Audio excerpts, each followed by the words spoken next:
Hi dears, Nishi's kitchen വ്ളോഗ്സിലേക്ക് സ്വാഗതം. ഇന്ന് ഉണ്ടാക്കിയിട്ടുള്ളത് നേന്ത്രക്കായ കൊണ്ട് ഒരു കാസർഗോഡ് നാടൻ ഉപ്പേരിയാണ്. അപ്പൊ ഇതെങ്ങനെ ഉണ്ടാക്കുന്ന നോക്കാം. ഞാനിവിടെ ഒരു നേന്ത്രക്കായ എടുത്തിട്ടുണ്ട്. ഇത് വട്ടത്തിൽ മുറിച്ച് കഴുകിയെടുക്കാം. കായ വട്ടത്തിൽ മുറിച്ച് കഴുകിയെടുത്തിട്ടുണ്ട്. ഇതിനി വേവിച്ചെടുക്കാൻ വേണ്ടി അടുപ്പത്ത് ഒരു ചീഞ്ചട്ടിയിലേക്ക് ഇടാം.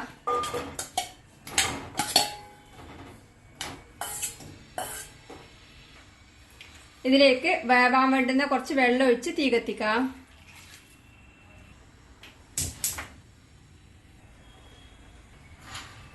ഇനി ഇതിലേക്ക് 1/4 ടീസ്പൂൺ മഞ്ഞൾപ്പൊടിയും 1/4 ടീസ്പൂൺ കുരുമുളക് പൊടിയും ആവശ്യത്തിന് ഉപ്പും ചേർത്ത് ഒന്ന് ഇളക്കി കൊടുത്ത ശേഷം അടച്ചു വെച്ച് തീ കുറച്ച് വേവിച്ചെടുക്കാം.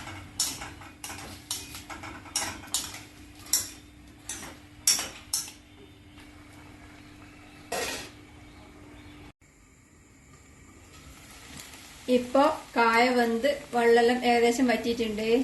ഇനി ഇതിലേക്ക് ചേർക്കാൻ വേണ്ടി ഇത് 4 അല്ലി വെളുത്തുള്ളി ചതച്ചതും കുറച്ച് ഫ്രഷ് തേങ്ങ ചിരകിയതുമാണ് ഇതിലേക്ക് ചേർക്കാം.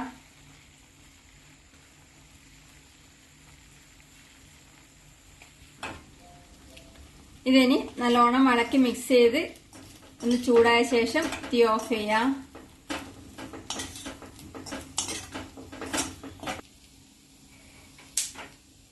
ഇതിലേക്ക് കടുക് താളിച്ച് ചേർക്കണം.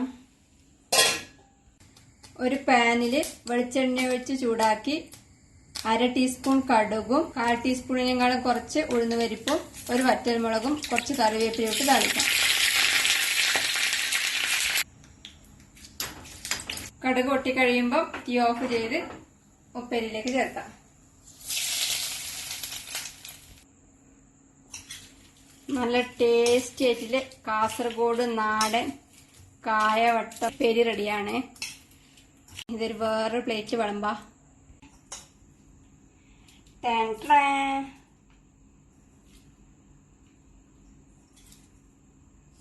ഉണ്ടാക്കി നോക്കുക. അഭിപ്രായങ്ങളും നിർദ്ദേശങ്ങളും അറിയിക്കുക. സബ്സ്ക്രൈബ് ചെയ്യുക, സപ്പോർട്ട് ചെയ്യുക. Thank you.